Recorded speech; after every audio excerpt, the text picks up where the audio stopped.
მოდიკა ბედეკუთანო მე შენიც ქერით ნაღველი მშორდება მანი ღირღი დავგულღი არ უთხარო იქნება სულ ეს ხვალ ჩემი ოცნება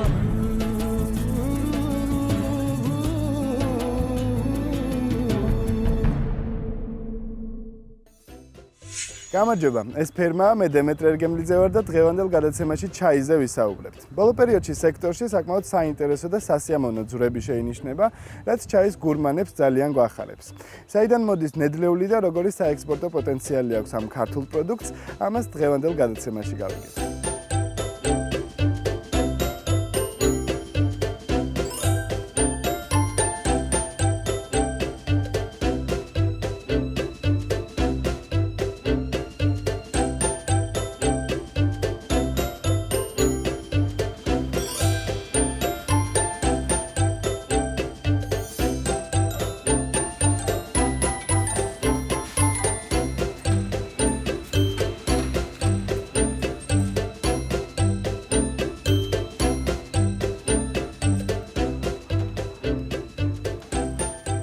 ბატონო ირაკლი, ბოლო პერიოდში საქართველოში ჩაის მიმართულებით რაღაც ძვრები შეინიშნება, თან საკმაოდ სასიამოვნო ძვრები მიმდინარეობს ჩაის პლანტაციების რეაბილიტაციის პროგრამა და მეც გავიცანი რამდენიმე მეწარმე, რომელიც ძალიან საინტერესო პროდუქტს ამზადებს. თქვენზე მინდა რომ მოვუყვეთ ჩვენს მაყურებელს, საიდან გაჩნდა ამ საწარმოს შექმნის იდეა და რატომ ჩაი და არა რაიმე სხვა კულტურა და სხვა პროდუქტი. ეს იდეა გაჩნდა რამოდენიმე ჩვენ მეგობარში, რომლებიც ამ კომპანიის დამფუძნებლებიც ვართ. და მოინდა და რამე აგროსფეროში გამოკეთებინა ისეთი რომ განსხვავებული ყოფილიყო და რამე ახალი ნოვაციური იდეა ყოფილიყო. გადავხედეთ ყველა მიმართულებას, რა ვინოთი ქართული ბაზარი გადაჭედილია და არა მარტო ასე შემდეგ, ბორჯომი და კიდე რა არის საქართველოში ისეთი რაც სოფლიო შეიძლება იცნობდეს. და ძველი პერიოდიდან წამოვიდა ერთ-ერთი იყო ჩაი. მივმართეთ პროექტების მორთვის სააგენტოს ჩვენი წიანდადები და ჩვენი ბიზნეს გეგმით მოხდა განხილვა მათ მიერ, მოხდა განხილვა მე შესაძლოა კომერციულ ბანკში, რომელმაც გამოყო თანხა ამის დასაფინანსებლად და დავიწყეთ ამის მშენებლობა. დღესდღეობით უკვე 13 სახეობის ჩაის ვამზადებთ და ზაფხულამდე კიდე 3 სახეობისას ვამატებთ. ჩვენი მიზანია რომ უახლოეს 1 წელს განმავლობაში წარმოება სრული დატვირთვით მუშაობა. თუმცა როგორ ამჩნევთ, დაინტერესება თქვენი პროდუქტის მიმართ მზარდია? დაინტერესება აშკარად მზარდია ეს თვითონ რიცხვებიც გვანახავს გაყიდული პროდუქციის რაოდენობის მიხედვით. წარმოუდგენლად აბსოლუტურად ყველა დიდ სუპერმარკეტების ქსელში, თბილისის და ასე ვთქვათ, მთელი საქართველოს მასშტაბის თითქმის.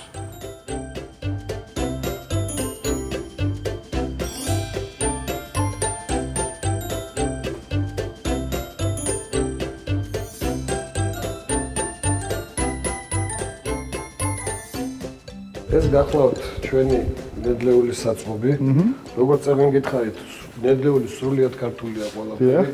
აქ არის პიტნა, ბეკონდა და ასკილი, შავი ჩაი, მწვანე ჩაი. ჩაი ძირითადად გურია და სამეგრელო და მოდის, ხო, დანარჩენი ნედლეული ხა ბეკონდა და ასკილი მთიანი რეგიონებიდან არის ძირითადად. ფერმერებისთვის არის ძალიან კარგი შესაძლებლობა, რომ თვითონ ქართულ ბაზარზე მოხდეს ნედლეულის რეალიზაცია. თქვენ ახსენეთ ექსპორტი, სხვა ქვეყნების სადაც გაგაქვთ ეს პროდუქცია.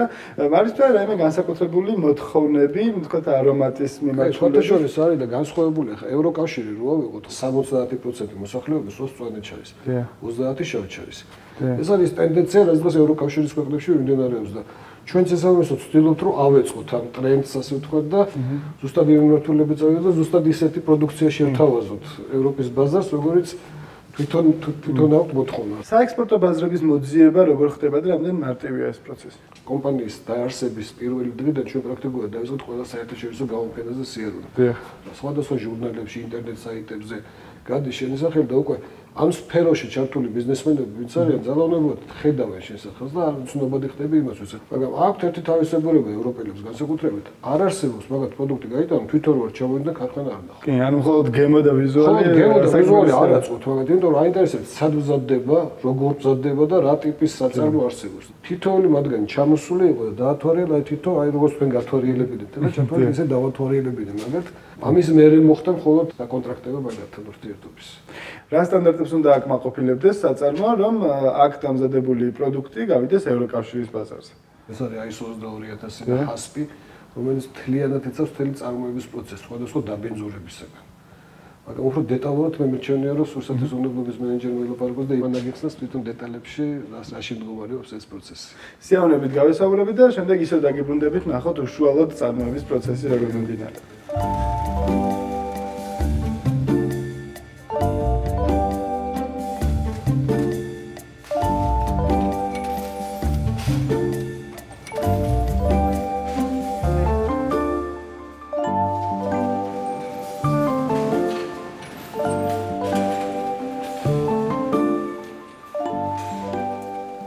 ქალბატონო ნატო, როგორია ტექნოლოგიური ციკლი ამ ჩაის დამზადებისა, რომელზეც დღეს ჩვენ საუბრობთ?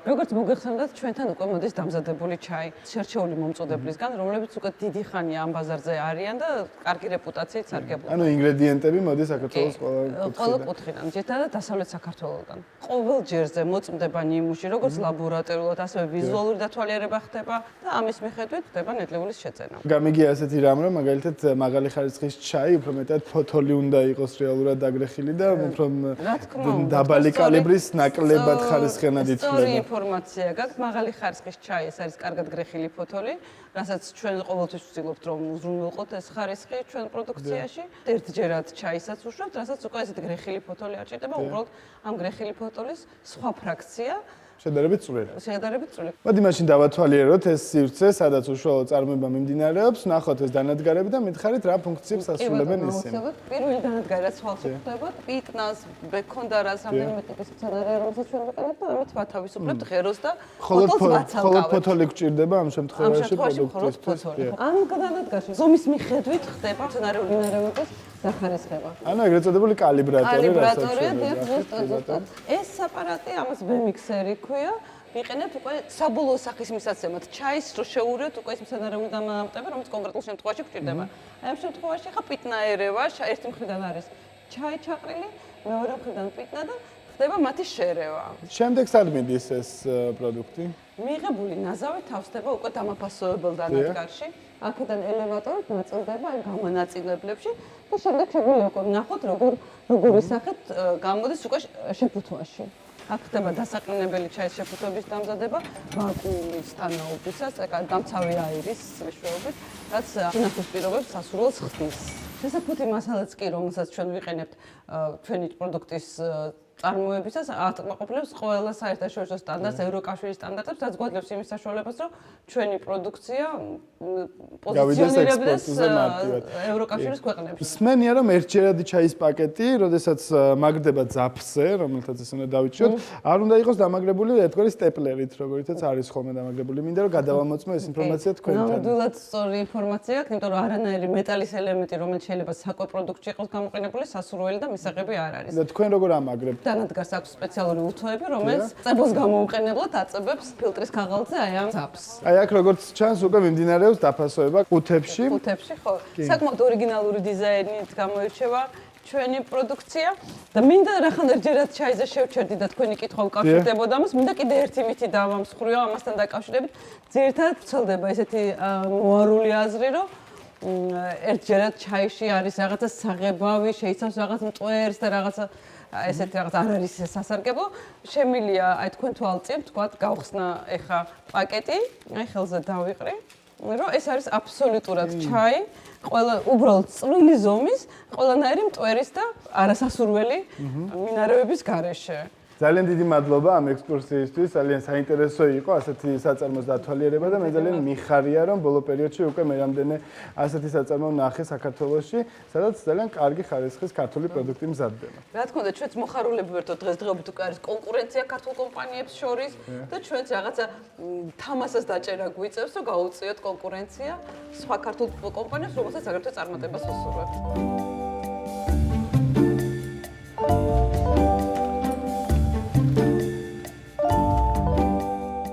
ქალბატონმა ნატომ ძალიან კარგად აგვიხსნა თუ როგორ უნდა ვაწარმოოთ პროდუქტი, რომ მასზე მოთხოვნა არ მხოლოდ ქართულ ბაზარზე, არამედ ზოგადად მსოფლიოშიც იყოს.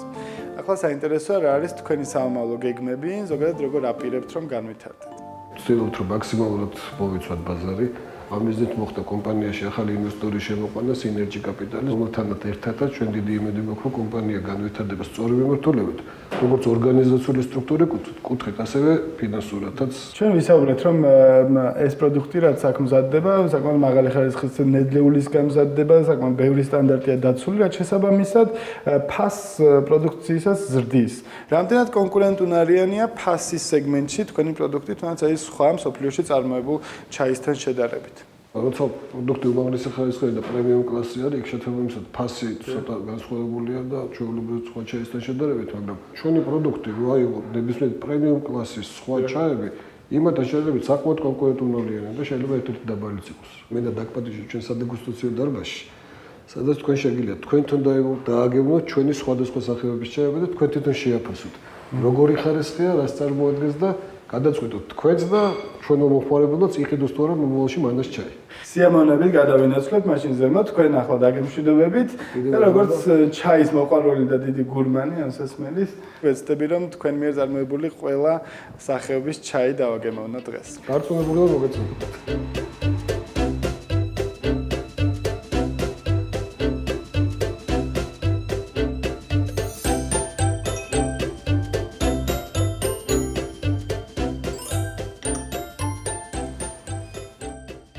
გამარჯობა ქალბატონო ცისანა.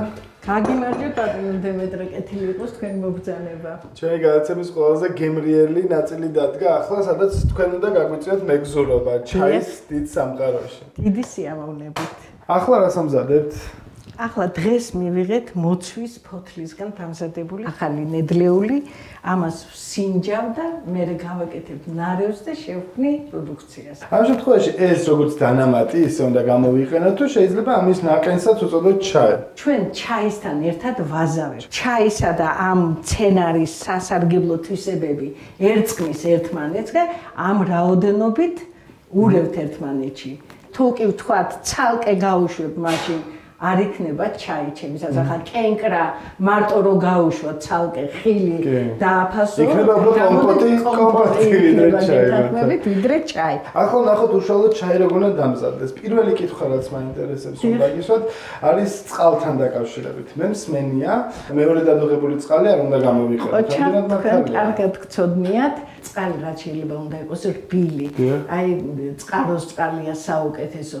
თუ ამის საშუალება არ აგვაქვს წინადღით აღებული ან 2 საათით ადრე აღებული უნდა იყოს წყალი. როცა ჩაის ვაყენებთ ჩაიდანში, როგორც კი თეთრი ბურთულები წამოვა და ამოვა ჩაიდანში, ამ შემთხვევაში ვასხამთ. ანუ არ უნდა ავადუღოთ ბოლომდე. არ უნდა ავადუღოთ ბოლომდე. უნდა გააკეთოთ ჩაი ფაიფურის ჩაიდანში. ჩაიდანს აუცილებლად უნდა გამოვავლოთ მდუღარე წყალი. იმისათვის რომ გაათბეს ტემპერატურა შეინარჩუნოს. მე ჩავკვრით იმ რაოდენობით ჩაის რამდენიც გვჭირდება, მივიტანთ ცხელ წყალთან და აქვე დავამატებთ მდუღარე წყალს. თქვათ გინდა ძლიერი ჩაი. ამ შემთხვევაში ასხამ ცოტა ნაკლები რაოდენობით წყალს 5 წუთის შემდეგ დაამატებ მდუღარეს და კიდევ გააჩერებ 1-2 წუთი. ეს უკვე მოგცემს ძლიერ მაგარ ნაყენს. ვისაც უყვარს მაგალითად ტკბილი ჩაი, თუმცა არ იყენებს მაინც და მაინც შაქარს. ამდენად არსებობს MSG ბუნებრივი დამატკბობლები, რომელიც არის ნაკლებად კალორიული და შეგვიძლია რომ ჩაისთან ისე გამოვიყენოთ, რომ გემო არ დაკარგოს. მე არ ვურჩევდი არც ერთ მომხმარებელს ჩაის შაქრით დაატკბილოს. კენკრის ჩაის შევთავაზები მაქვს, ვისაც უნდა რომ ტკბილი ჩაი დალიოს. აი ნახევრად ტკბილი ჩაი ვისაც უნდა დალიოს, მოცვის ჩაი დალიოს. მართალია შაქარს გამოაქვს ზემოთ არომატი, მაგრამ არ არის სასურველი. და ისე გეტყვით რომ დილაობით ვინც მწვანე ჩაის დალევს, არ დაჭირდება მუცლის პრესზე ზრუნვა. კიბოს პრევენციასაც კი გულისხმობს მისი მოხმარება, სტრონციუმ 93 შლის და ასე რომ მწვანე ჩაი მიირთვით შემოკარგო და იქნები. მე ჩაის დიდი მოყვარული ვარ, თუმცა მწვანეს როგორც წესი საღამოობით მივიწყებ ხოლმე, იმიტომ რომ ამშვიდებს აწყნებს და უფრო კარგად ეძინება ადამიანს ასე წარმომიდგენი. თუ გინდათ რომ დაიძინოთ, მაშინ ჩაი საერთოდ არ უნდა დალიოთ, იმიტომ რომ კოფეინის შემცველობა მწვანეშიც არის, მაგრამ იმ რაოდენობით არა. სიმშვიდისათვის აი ჩვენ გვაქვს მწვანე ჩაი პიტნით. მაშინ დავაგემოვნოთ. ეს არის მოცვი. მოცვი, კი ბატონო. ამას აქვს ესეთი მღრიე ფერი, მაგრამ როცა ეს ჩაისთან ერთად არის, ამ შემთხვევაში ცოტა უფრო ღიაფერს იძლევა. აი ჩაის როცა ვასხამთ, აი ცოტა სიმაღლიდან უნდა დავასხათ. ეს რატო? იმიტომ რომ აი ჟანგბადით გაჯერდეს და აი ქაფი უნდა მოქცეს ზევით. აბა მიირთვი ეს. აბა ნახოთ. თავცარი არომატი აქვს, ცოტა მომჟავო რაღაცნაირი. მომჟავო მოტკბო არომატი. ეს როგორი წითელია? ნარინჯისფერი.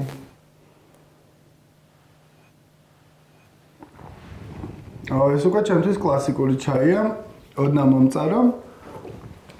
დარწმუნებული ვარ ძალიან სასარგებლო. ჩაი ერთადერთი პროდუქტია, რომელიც ყველანაირ ავადმყოფს უხდება და არ უშლიან. იმედია იმდენს მაინც გამოუშვებენ ქართველები, რომ საქართველოს მომხმარებელი ჩაით დააკმაყოფილონ. ეს არის ჩემი ძალიან დიდი სურვილი. მეც ამის იმედი მაქვს და მე ასულად მოგადევნებთ თვალს, როგორ განავითარებთ ქვეყანაში ჩაის ბიზნესს, იმიტომ რომ მართლა ძალიან გულშემატკივრობთ. ზოგადად ქართულ ჩაის როგორ შეაფასებთ? ამ ადლიანმა ქართულმა მიწამ ეს უცხო კულტურა ისე შეითვისა, რომ იმ ქვეყნებზე უკეთესი პროდუქტი გვაქვს თუ კარგად დავამუშავებ. ანასეულის კვლევითი ცენტრია იყო შექმნილი, გამოყავდათ ნერგები, სხვადასხვა ჯიშები. აი რო შეადაროთ ინდურ ჩაის ძვირფასია ძალიან, მაღალი ტანინის შემცველია, მაგრამ თქვენ ასე გემრიელად ინდურ ჩაის ვერ დალებთ. ის ერთი ყლუპი საკმარისია, ეს ერთი ჭიქა, რასაც გაძლევთ. და თან არის არომატით გაჯერებულიც იმ სიმწყლარტით, ნორმალური სიმწყლარტით და სხვა სასიამოვნო თვისებებით. ასე რომ მივირთეთ მხოლოდ ქართული ჩაი, რადგან დედამიწის ზურგზე ქართული ჩაის სხვა ჩაი არ გვიგვია. ძალიან დიდი მადლობა ქალბატონ ცისანა, რომ გამოგზაურეთ ჩაის სამყაროში. ვისურვებთ ჯანმრთელობას ჩაისთან ერთად. დიდი მადლობა. ქართული ჩაი სულ უფრო დიდ სიმაღლეებს იფხვრობს. ჩვენ აუცილებლად მივადევნებთ მის წარმატებებს თვალს. ახლა უნდა გავიგოთ თუ რა ხდებოდა გასულ კვირას ჩაის ფესტივალზე და როგორი ურთიერთობა უნდა ჰქონდეს ბავშვსა და ბუნებას.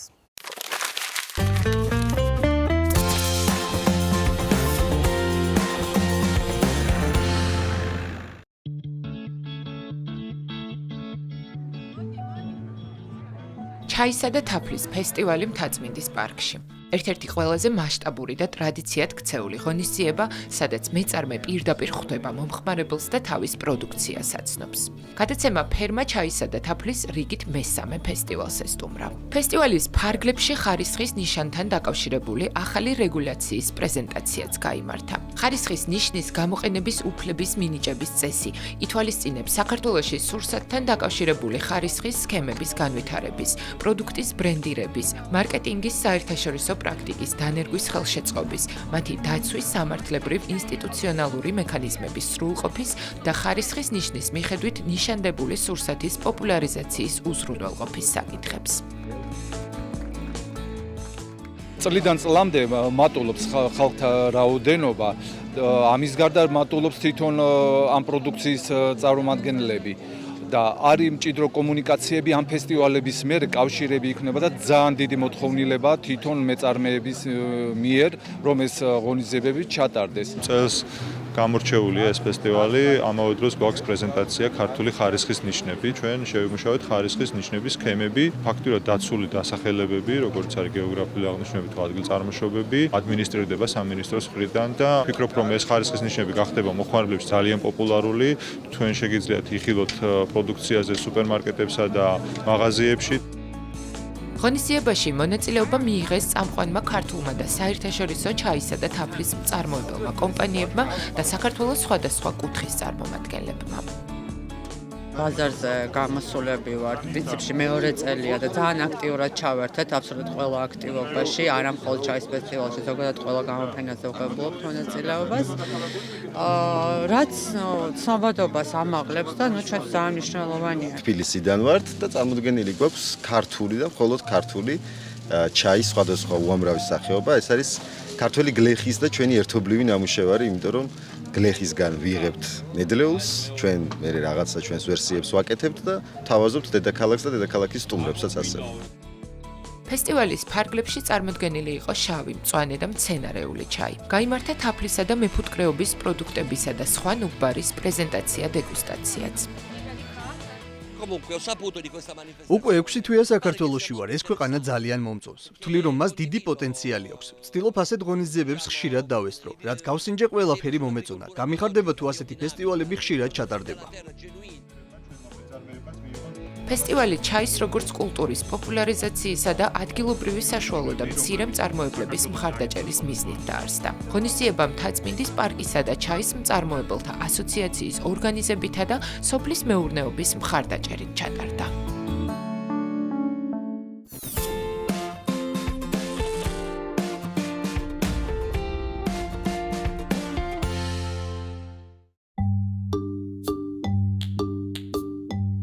ვასწავლოთ ბავშვებს ბუნების სიყვარული. ეს ის ცნობილი გამონათქვამია, რომელზეც არავინ კამათობს. სპეციალისტების განმარტებით ბუნება პატარებისთვის ყველაზე კარგი სასწავლო გარემოა. ბუნებასთან კავშირი ბავშვს ეხმარება გახდეს უფრო თავდაჯერებული, კრეატიული და თავისუფლად მოაზროვნე. ისწავლოს პასუხისმგებლობის აღება სხვა ცოცხალი ორგანიზმების მიმართ.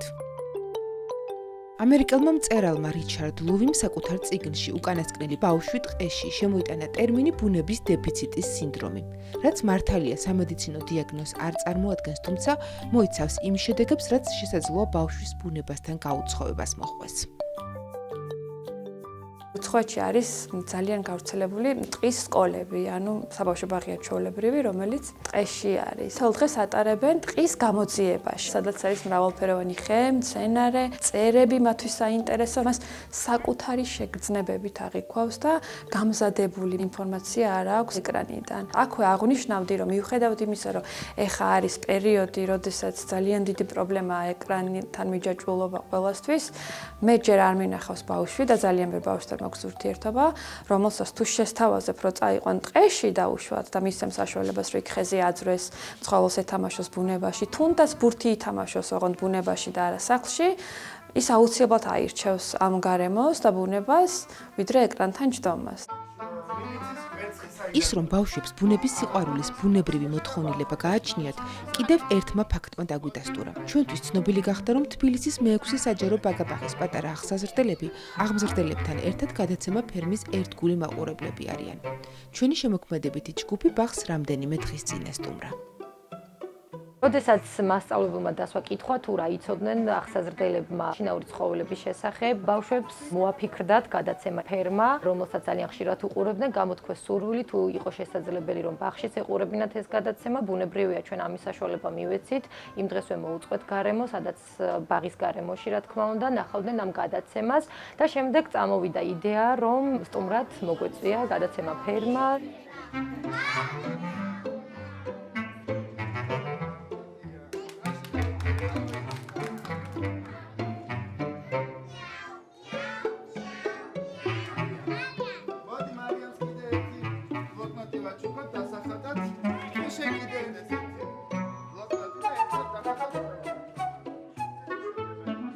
სოფელი საერთოდ გადასარევია და სოფელში გაზრდილი ბავშვი გაცილებით უფრო ჯანმრთელია ყველა კუთხით, ვიდრე ქალაქში. თუმცა იმ მშობლებისთვის, ხო, ესეც ის არის საინტერესო მომენტი, რომ მშობელი ბევრად უფრო დაცულად გრძნობს თავს, როდესაც ბავშვი სახლშია და ეკრანთან არის და იქ საფრთხე ნაკლებია. თუმცა ბევრად უფრო მაღალია საფრთხე ეკრანისგან მიღებული საბოლოო ჯამში, ვიდრე ის საფრთხე, რომ შეიძლება ღობეზე გადაძვრეს ბავშვი და რაღაც ფეხი ვერ დადგას სწორად.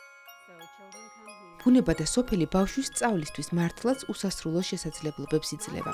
ამის ერთ-ერთი მაგალითი 8 წლის ანასტასიაა. ის მეგობრობს ბუნებასთან, მცენარეებთან და ცხოველებთან. ხშირად სტუმრობს გურიას და რაჭას. ძალიან უყვარს სოფელი და თვლის, რომ იქ ყველაფერი განსაკუთრებულია. სოფელში მიღებულ შთაბეჭდილებებს ტასოს სიამოვნებით იხსენებს და ჩვენს გვიზიარებს. უფრო რაჭაში ჩავდივართ ხოლმე ხშირად.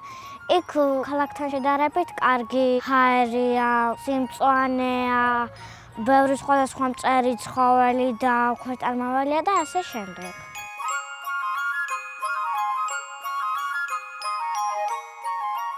რაჭაში ბევრი ხვლიკი იყო, როცა მზე იყო, იმიტომ რომ იქ თვებოდნენ.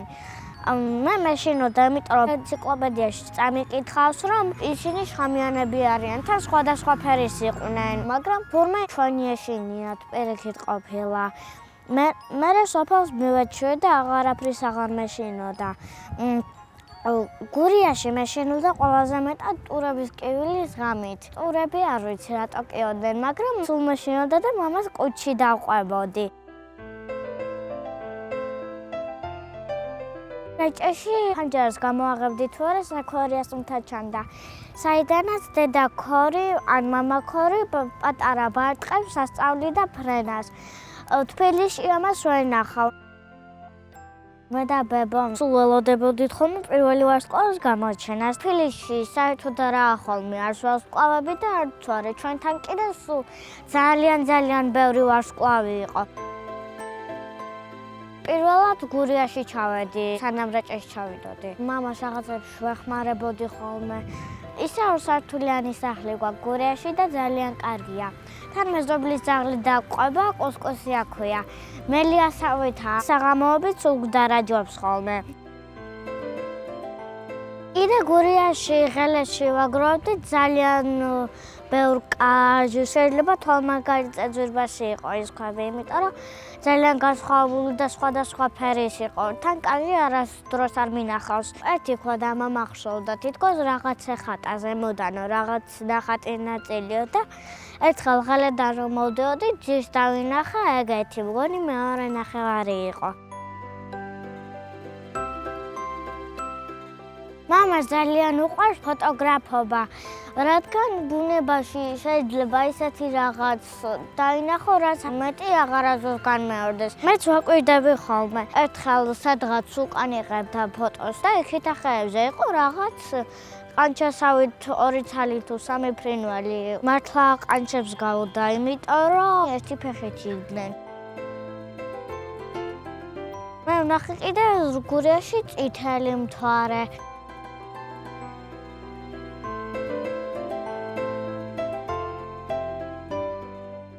სოფალი, იმიტომ შემიყვარდა, რომ იქ ბევრი განსხვავებული რამეა. იქ არის თბილი ხალხი,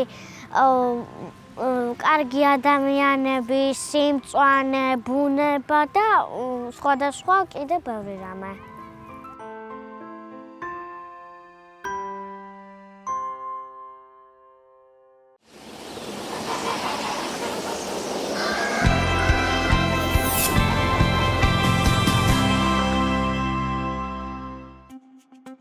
ჩაის პლანტაციების გაშენება.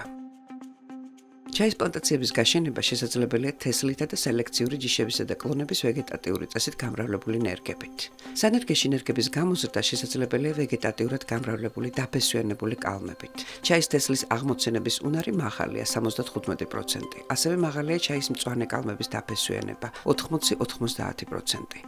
როგორც თესლ ნერგების, ასევე ვეგეტატიურად გამრავლებული ნერგების გამოყვანა ხდება სუბსტრატით შევსებულ 15 გამრავლებული 20 სანტიმეტრის ზომის პოლიეთილენის პარკებში.